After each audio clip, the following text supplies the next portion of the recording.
Good morning. Today we'd like to do a little bit of training on a Chrome extension called RootsSearch. Now that may sound familiar to you. If you have been to Van Salaya's classes in the last few months, you probably remember hearing him talk about RootsSearch and how it can be helpful in your research. So we're going to go ahead and just do a small demonstration on that just to refresh your memory so that you'll have one more tool in your arsenal to use over Christmas vacation. So the first thing you need to do is get this Chrome extension from the Chrome store. I already have it on this computer, but let me show you what you need to do to find that. First off, you just type in RootsSearch, and I've already typed it in a few times, and it's going to take you. You want to go to the Chrome Web Store, which is the first thing that pops up.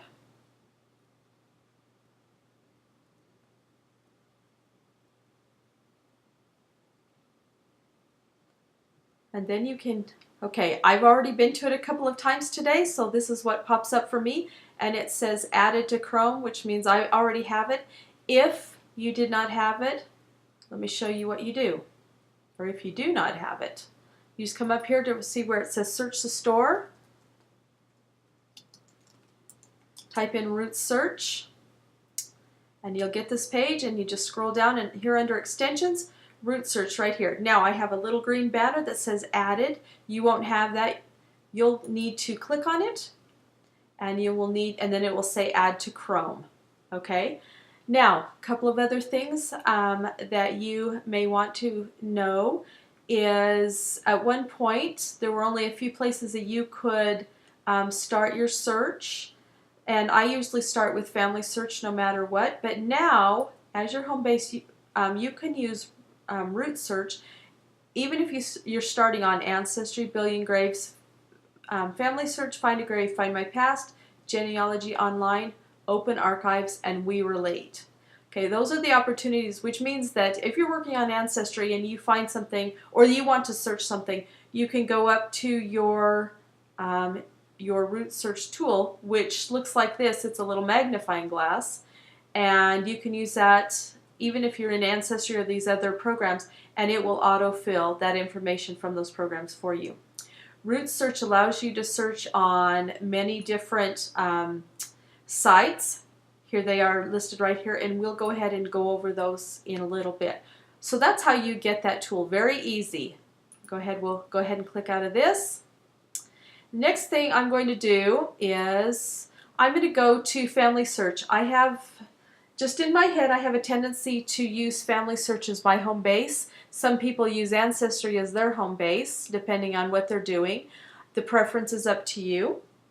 But I'm going to go ahead and look for any other information I can find on Anthony Shaquitis. The little bit, I know quite a bit if you look at the information right here. I would like to know where he was born. He was actually born in Poland, Russia, which you have to know your history to know that that was a whole mess over there by itself. The biggest thing that I have found is I would really dearly love to find a marriage date, because I have these data problems right here.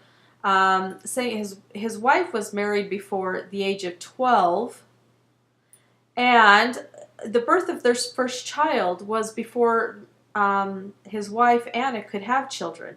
So those are a couple of things that I really would like to clear up. I haven't been able to find anything lately on this person, and I did make a family history trip to Pennsylvania and found a descendant, the granddaughter of Anthony Shaquitis. She's 83, and she was wonderful to help me. And I found that actually her grandmother Anna, that looks like she wasn't old enough to get married or have children, may have come to this country under an assumed name and or assumed ages, those kinds of things. And so that is going to be something that I will have to keep looking for. Okay, so just ignore those obnoxious little red marks there and know that I'm dealing with them. I have already searched through these records here: Family Search, Ancestry, Find My Past, and My Heritage. If you'll notice those are partner sites. So what I'm going to do now is I want to search some of these other sites. So the information I have right here for Anthony, I'm going to is going to autofill once I hit my little magnifying glass up here on the right, and it's processing. And it's going to autofill. Now you'll notice in a lot of searches, sometimes you can fill way too much. And if you find that you're not getting results like you would like or hoping, try playing with this stuff. Take some of this stuff out, so that some of this information out, so that you aren't, totally killing the system and maybe missing things. Okay, now RootsSearch, remember I told you that there were all those sites that you could search on.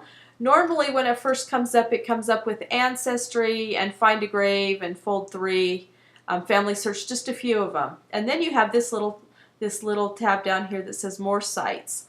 Okay, but I'm kind of the go-get-em girl, and I decided to, rather than I wanted to see all of my options. So when I clicked on More Sites, you will see that I have enabled everything. And like I said, that's just kind of the way I operate. You can do this however you would like. So when you first download this tool, these are all disabled. All you need to do is toggle to enable them. Okay? But that just means then that you've got all of these now listed on this first page. Okay? So we're going to go ahead and go back. And I want to take a look, and we're familiar with a lot of these. If you've got New England ancestors, the American Ancestors is a really strong one for you. Find a Grave we're pretty familiar with. Always want to do a Google search. Use your newspapers, newspapers.com and Chronicling America. Genealogy Bank we are familiar with. One that maybe we aren't so familiar with, and then there's Family Search. One that maybe we aren't so familiar with is Macavo. Let's go ahead and try that. So what this is going to do, I'm going to click on Macavo, and it's going to take that information for Anthony Shaquitis and plug it into their database and see what we can come up with. And you can see on the left, if you want to filter, you can also do that. Go through the categories. Right now, we've got the categories all are listed, and we've got all date ranges. But you can play with those filters any way you want. Okay, so we've got the 1940 census, and we've got his Social Security death index. We have to be careful though, because what we're looking at, estimated birth year, this is Anthony Shaquitis, the son. Okay, then we've got Anthony Shaquitis 1902 to 1980. I know that is also the son. This is the one, Anthony Shaquitis 1859 to 1909. Is the one I'm interested in, and this information comes from my tree, and here are his children. So I'm looking down here, I'm thinking, I have all of this information, and sometimes we get a little bit antsy. It's like, okay, well, doesn't look like it's going to give me much that I don't know. Don't forget to go through the pages.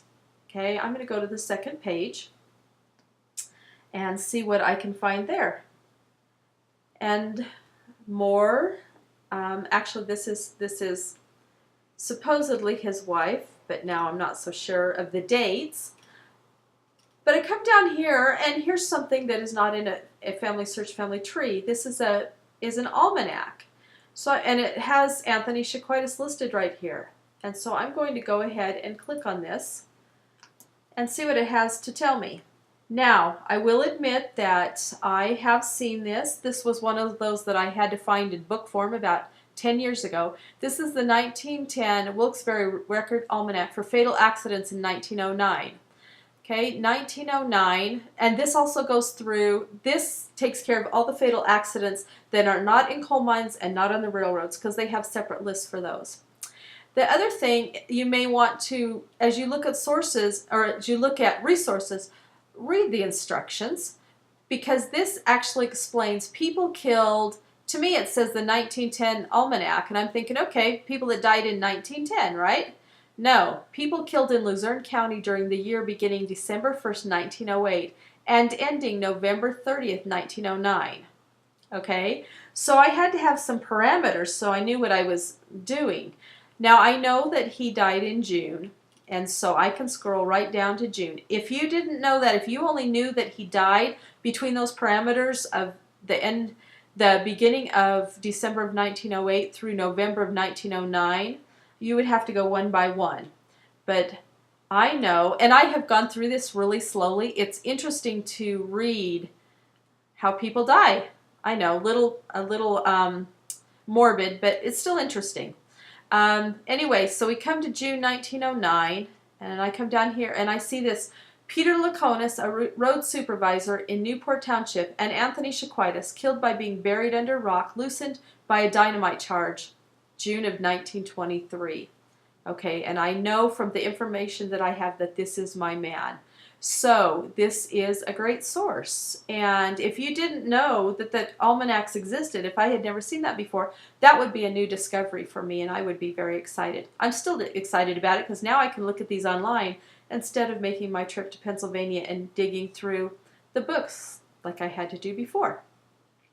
Okay, so that shows that one. So let's go ahead and wrap this up. This is a great site. This is a great tool to look at these different sites. And so if you find that you're not getting results, take out some of this information, okay? Take out, the extra stuff so that you can narrow it down. And it also is really helpful if you can't find common names. I'm learning that Anthony, every person in Lithuania seems to be named Anthony or Peter or Joseph. So if you find that, try to find someone in the family that has more of an unusual name. And just remember all the search techniques that you have learned in the past and apply them and use them with this new tool. So happy hunting!